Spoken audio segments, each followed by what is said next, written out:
Bonjour à tous et bienvenue sur le JT du Coin, l'émission qui récapitule les actus crypto de la semaine. Et aujourd'hui, on va commencer par parler d'Hyperliquid. La plateforme la plus à la mode du moment a en effet été victime cette semaine d'une deuxième attaque, non pas informatique mais financière. Quelques semaines après une perte de plusieurs millions de dollars à cause d'une baleine qui a pris une position gigantesque en x50 sur le Bitcoin, cette fois-ci c'est une paire liée à un meme coin à petite capitalisation qui a causé le problème. Le trader à l'origine du problème a manipulé le cours du jeton en dehors de la plateforme alors qu'il avait pris des positions très importantes sur Hyperliquid. Cette méthode lui a permis de drastiquement multiplier ses gains au détriment de la réserve de liquidité HLP et des utilisateurs qui avaient placé des fonds. Ces derniers risquant de perdre l'intégralité des fonds placés dans la réserve, l'équipe Hyperliquid a décidé, avec l'accord du tout petit nombre de validateurs présents sur le réseau, d'immédiatement clôturer le marché concerné et de liquider toutes les positions en cours à un prix choisi pour neutraliser la position prise par le trader responsable du problème. De ce fait, la catastrophe a été essentiellement évitée et la réserve HLP a même pu en tirer un bénéfice. Mais cette décision a suscité la controverse avec des accusations de centralisation provenant de certains concurrents et des plaintes émanant des utilisateurs ayant perdu de l'argent dans l'histoire, auxquels la fondation Hyperliquid a promis un dédommagement ultérieur. C'est donc bien la preuve qu'il y a encore beaucoup de travail à faire pour éliminer les points faibles de la plateforme. Et évidemment, ce travail d'amélioration continue, puisque juste après cet événement, il a été annoncé qu'il est désormais possible de trader de l'Ether en spot et de déposer des fonds sur la plateforme directement à travers le mainnet Ethereum. Et ensuite, c'est vers l'Amérique qu'on va se tourner, car c'est là-bas qu'a été annoncé le futur déploiement, cet été, d'une nouvelle monnaie stable indexée évidemment sur le dollar états-unien. Et l'émetteur de ce futur jeton est l'État du Wyoming, qui porte finalement bien son nom, puisqu'on peut se demander pourquoi. Dans un milieu déjà saturé de multiples jetons du genre, une monnaie stable de plus qui n'apporte absolument rien de spécial mis à part le statut de son émetteur risque d'avoir beaucoup de mal à trouver des utilisateurs. C'est une expérience intéressante qui permettra peut-être à l'État du Wyoming de financer quelques projets, mais la probabilité que ce soit un succès planétaire semble assez faible. Du côté de la législation états-unienne ensuite, le Sénat a voté pour abroger une règle que l'IRS, leur service des impôts, avait mise en place en janvier, juste avant que Trump débarque. Cette nouvelle règle, qui devait être appliquée à partir de 2026, ne sera donc jamais appliquée. Et c'est une bonne nouvelle pour les Américains ainsi que le marché crypto en général puisque ça allait compliquer beaucoup de choses et notamment tout ce qui touche à la finance décentralisée. Mais bien sûr, rien de tout ça ne nous concerne directement, et en Europe, on ne va pas vraiment dans le même sens. La nouveauté de la semaine chez nous, c'est que l'EIOPA, c'est-à-dire l'Autorité européenne des assurances et des pensions professionnelles, a proposé à la Commission européenne de mettre en place une nouvelle règle concernant le capital de solvabilité requis. C'est-à-dire les fonds propres que ces organismes doivent conserver pour couvrir une défaillance sur l'un de leurs investissements. Ce système a vocation à protéger les clients et éviter une deuxième crise comme celle des subprimes. La mise à jour de cette semaine concerne donc la crypto qui faisait jusqu'à maintenant l'objet d'un traitement un peu aléatoire. En fonction des cryptoactifs détenus, le cadre réglementaire actuel pouvait mener les assurances à conserver 49%, 80% ou 100% de capital pour garantir leurs investissements. Mais tout ça n'était pas très clair, alors l'EIOPA a étudié 4 solutions et ils ont retenu la troisième, qui est la plus sévère. Il faut désormais conserver 100% de fonds propres pour tous les investissements crypto, quels qu'ils soient.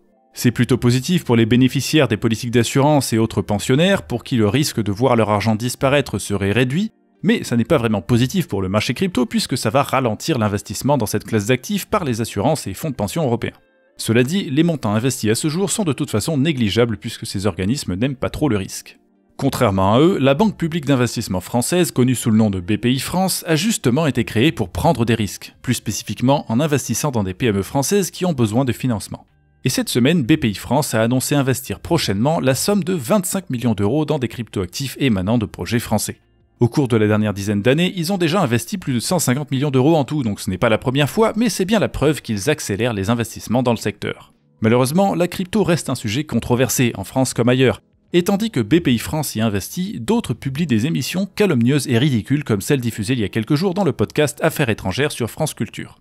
Christine Ockrent, journaliste complètement paumée au XXIe siècle dont la place est dans un musée, nous y fait part de certaines questions qui démontrent le sérieux de son enquête.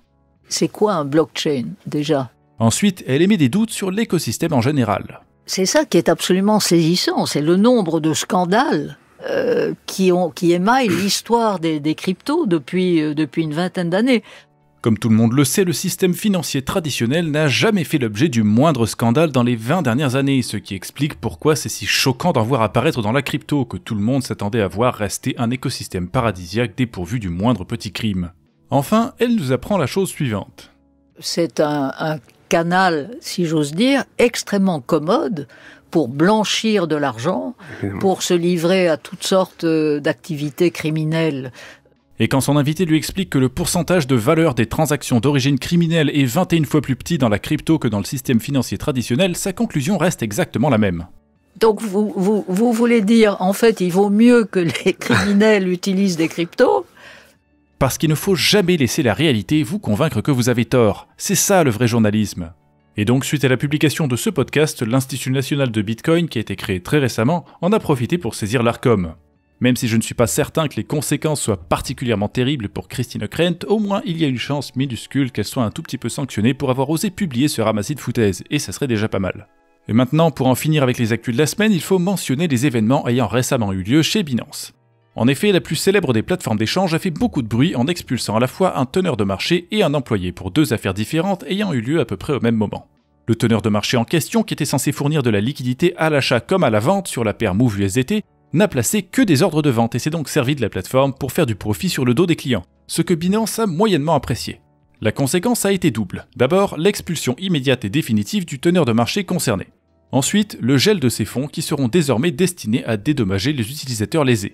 Et quant à la deuxième affaire de la semaine, celle de l'employé viré, vous vous en doutez peut-être, c'est parce qu'il a acheté et vendu des jetons en profitant d'informations obtenues en sa qualité d'employé de Binance. Un bon vieux délit d'initié qui est assez surprenant, non pas parce qu'il a été commis, mais parce qu'il a visiblement été commis par l'un des plus gros imbéciles de la planète. En effet, il a tenté de brouiller les pistes en utilisant plusieurs portefeuilles, mais l'un de ces portefeuilles était titulaire d'un NFT de nom de domaine qui est en fait son vrai nom. C'est un peu comme se mettre une cagoule sur la tête pour cambrioler quelqu'un et puis laisser une carte de visite. C'est complètement débile, mais il l'a fait. Du coup, il y a 4 personnes qui l'ont repéré et qui ont signalé son crime à Binance. On a donc l'impression que Binance fait vraiment des efforts pour nettoyer sa plateforme au Karcher et effacer les problèmes du passé. Mais de mon côté, je me demande surtout combien d'autres délits d'initiés il y a eu et combien d'autres il y en aura encore, puisque de toute évidence, il faut être particulièrement idiot pour se faire attraper comme ça. Que Binance ait réussi à cueillir le fruit qui est tombé tout seul, ça ne veut pas dire grand chose sur leur capacité à éradiquer ce genre de manipulation. Alors je vais vous laisser pour aujourd'hui et je vous rappelle avant de partir que si vous souhaitez être informé sur tout ce qui se passe dans la crypto, 24h/24 et 7 jours sur 7, il y a un canal Telegram Journal du Coin qui vous attend. Bonne fin de journée, bonne semaine et à dimanche prochain.